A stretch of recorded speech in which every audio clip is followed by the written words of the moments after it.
Pemirsa, kita masih dalam diskusi rekening gendut Bintara Polri.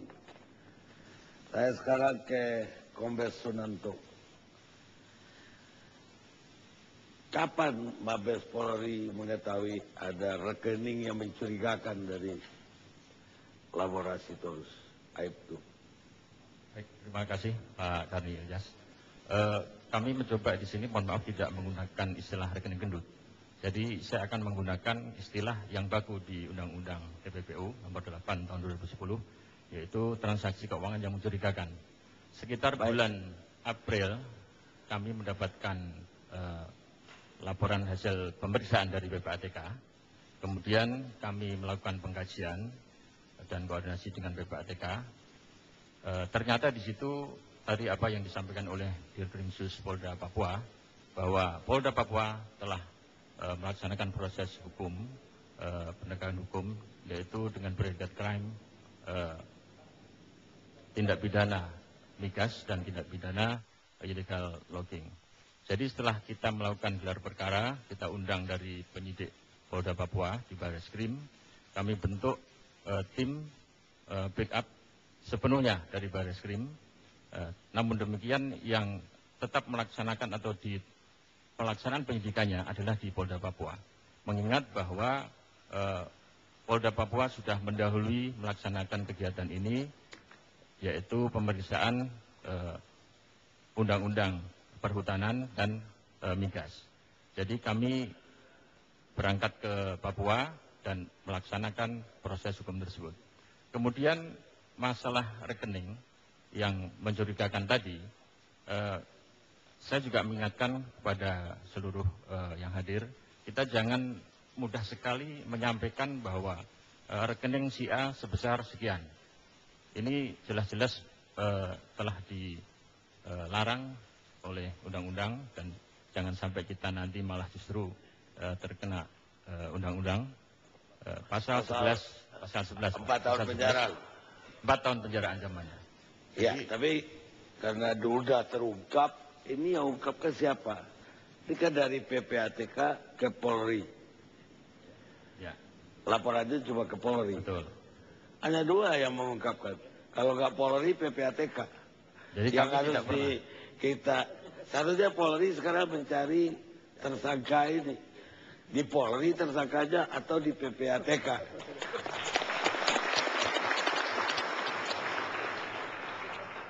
Jadi saya lanjutkan. Tapi lepas dari itu, benar nggak mencurigakan? Karena udah diumumin. Mencurigakan hasil pemeriksaan PPATK dan hasil investigasi kami betul. Jadi sudah ada predikat crime-nya tadi yang dikerjakan di proses hukum oleh Polda Papua. Itu kan ketika kita tahu mencurigakan, baru kita cari predikat crime-nya. Lepas dari itu, apakah rekening ini memang mencurigakan? Setelah kita buka di rekening, di perbankan, jadi ada beberapa transaksi, namun kita belum sampai selesai pihak perbankan memberikan informasi ke kami. Oleh karena itu, baru sedikit yang bisa diberikan informasi, tidak sebesar yang diinformasikan dari atau yang diinformasikan dari mass media dan sebagainya, tidak sebesar itu dan jauh sekali jumlahnya.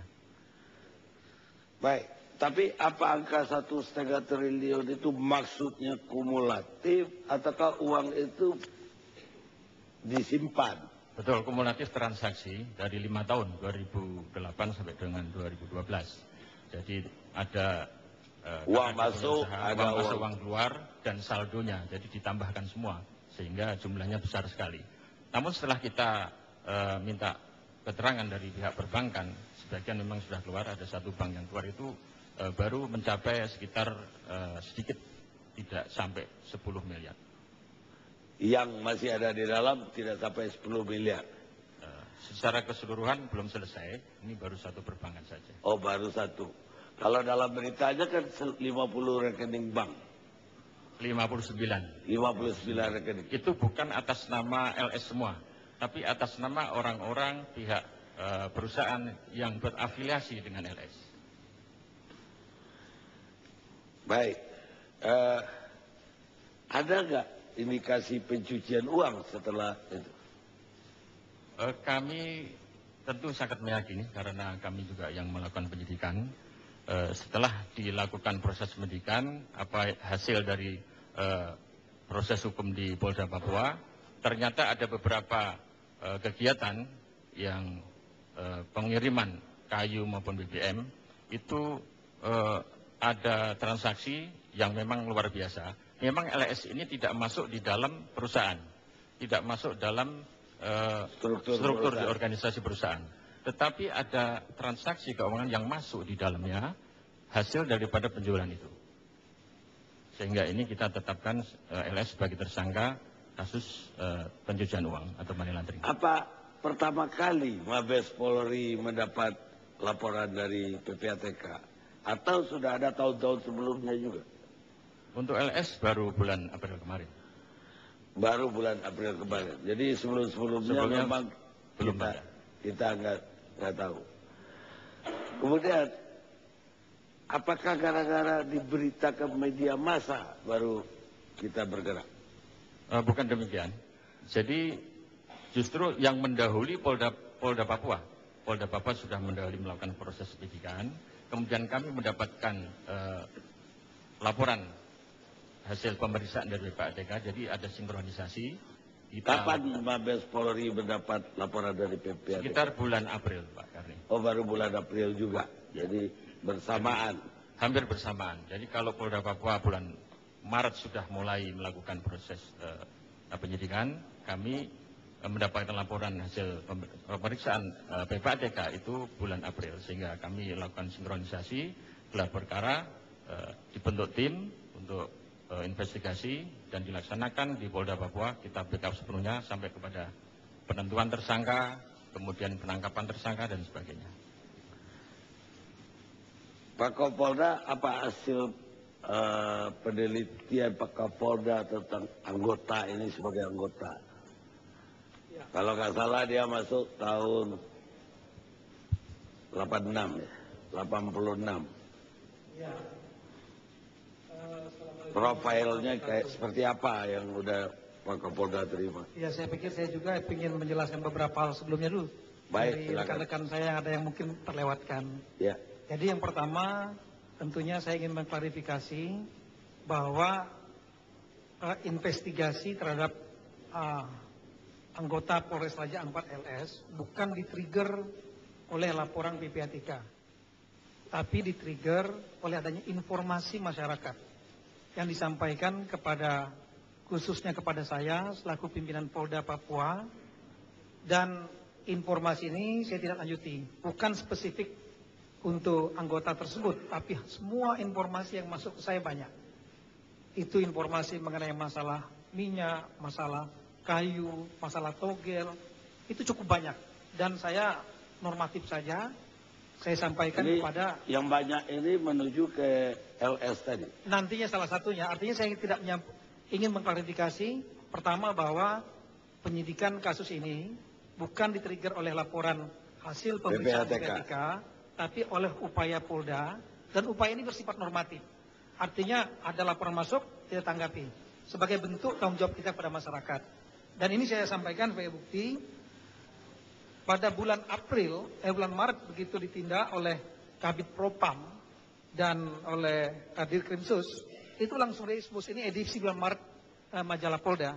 Sebelumnya, kita lihat di sini, Polda amankan 3,5 ton BBM legal di Jayapura. Itu dengan tersangka LS juga? Yang lain. Yang lain. Di Yahukimu juga ada juga hal demikian. Cuma yang terbesar memang adalah yang di Raja Ampat, Sorong ini, 1 juta liter. Itu udah LS? LS. Diduga. Itu bulan apa? Diduga. Bulan Maret.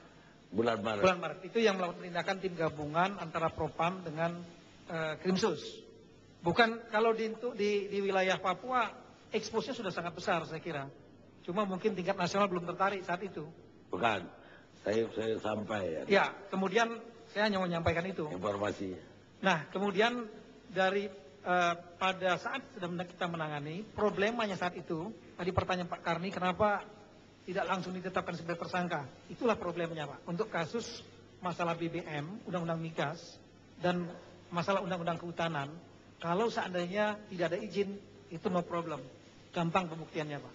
Tapi kalau permasalahannya, ini melibatkan korporasi yang memiliki izin.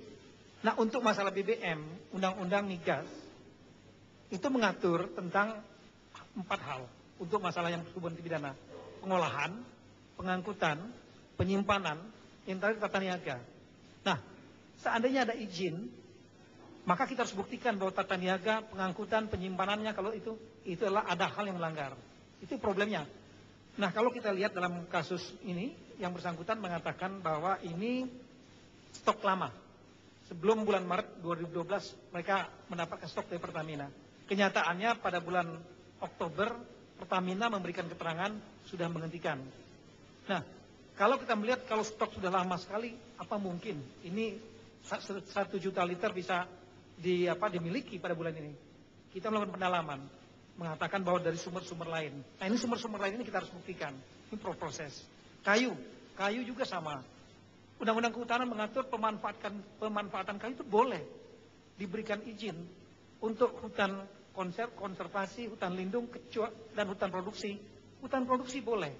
Nah, problemanya adalah izin-izin ini kita harus bisa buktikan bahwa ada pelanggaran.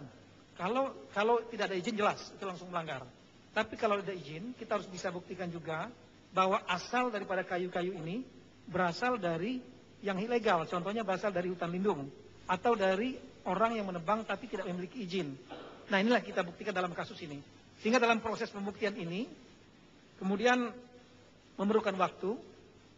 Pada bulan April saat kita sedang menangani, mendapat informasi dari PPATK bahwa apa benar menangani kasus BBM dan kayu Polda Papua yang terkait dengan dugaan anggota LS.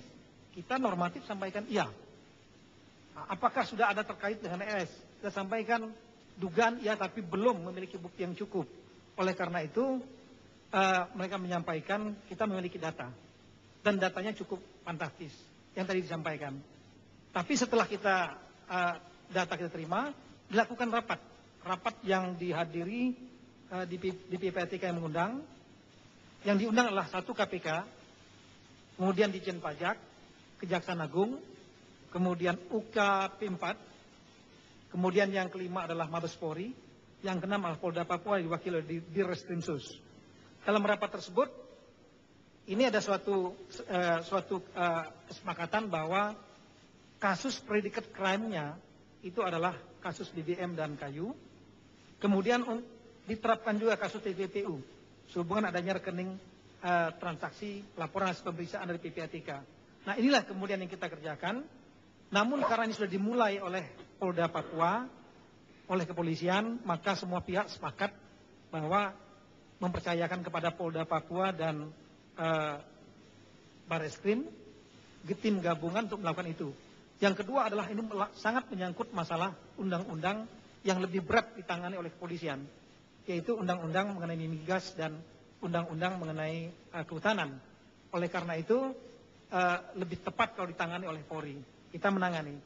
Dan kemudian pada waktu beberapa lebih kurang 2 minggu yang lalu, tanggal 16 Mei, itu ada pelatihan Satgas Korupsi di Papua, Ketua KPK hadir, Kapolri hadir, Jaksa Agung hadir, Deputi UKP 4 juga hadir, termasuk Bapak Bambang Wijayanto hadir.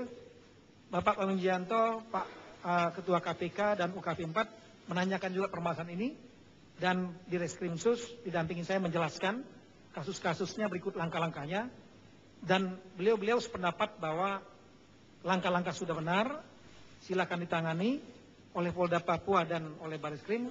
KPK akan memberikan asistensi, Kejaksaan Agung akan memberikan asistensi, KPK akan melakukan supervisi. Nah, ini kesepakatan yang mungkin tidak terekspos, tapi itulah kenyataannya. Oleh karena itu ini sambil jalan. Kita berjalan dan kita konsisten saat ini. Kita akan berupaya untuk membuktikan dulu predicate crime-nya, baru kemudian dikaitkan di TPPU.